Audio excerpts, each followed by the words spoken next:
എല്ലാവർക്കും പുതിയ വീഡിയോയിലേക്ക് സ്വാഗതം. മൈനസ് ടെമ്പറേച്ചറിൽ ഐസിലൂടെ നടക്കാനൊരാഗ്രഹം.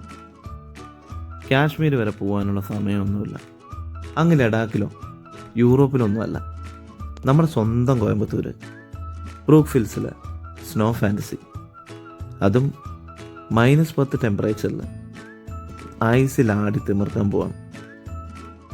ഇതിനുള്ളിൽ പ്രവേശിക്കുന്നതിന് മുമ്പ് തണുപ്പിനെ പ്രതിരോധിക്കാൻ വേണ്ടി നമുക്ക് ജാക്കറ്റും ബൂട്ടും ഗ്ലൗസ് അങ്ങനെയുള്ള സാധനങ്ങളൊക്കെ തരും.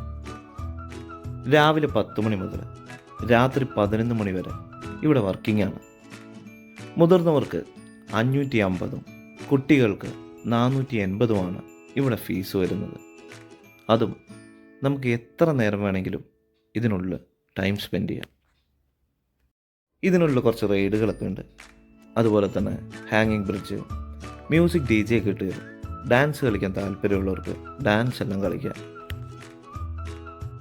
ഐസ് മല കാണാൻ എല്ലാവർക്കും ഇഷ്ടമാണ്, അതുപോലെ തന്നെ ഐസിൽ കളിക്കാനും.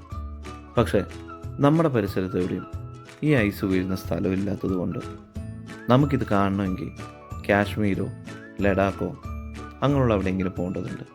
ഇതിന് മുകളിൽ നല്ലൊരു കഫേ ഉണ്ട്.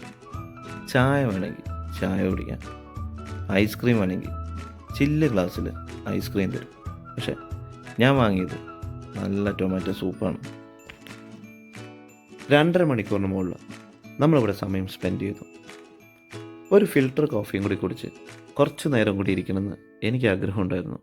പക്ഷേ മക്കൾക്ക് മതിയായതുകൊണ്ട് ഇവിടെ നിന്നും പുറത്തേക്ക് ഇറങ്ങുകയാണ്. ഹിമാലയത്തിലുള്ള തണുപ്പ് നമുക്കിവിടെ ആസ്വദിക്കാം. പിന്നെ എന്താണ് വ്യത്യാസം എന്ന് വെച്ചാൽ നമ്മുടെ മനസ്സിനറിയാം തണുപ്പ് മതിയായെങ്കിൽ ഇവിടെ നിന്നും അപ്പുറത്ത് മാറിക്കഴിഞ്ഞാൽ നമ്മുടെ നാട്ടിലെ ടെമ്പറേച്ചർ നമുക്ക് കിട്ടും എന്നുള്ളത്. നാച്ചുറലായിട്ടുള്ള തണുപ്പാണെങ്കിൽ മനസ്സിനും ശരീരത്തിനും ഒരേപോലെ ഫീൽ ചെയ്യും. അപ്പോൾ ഇന്നത്തെ വീഡിയോ ഞാൻ ഇവിടെ നിർത്തുന്നു.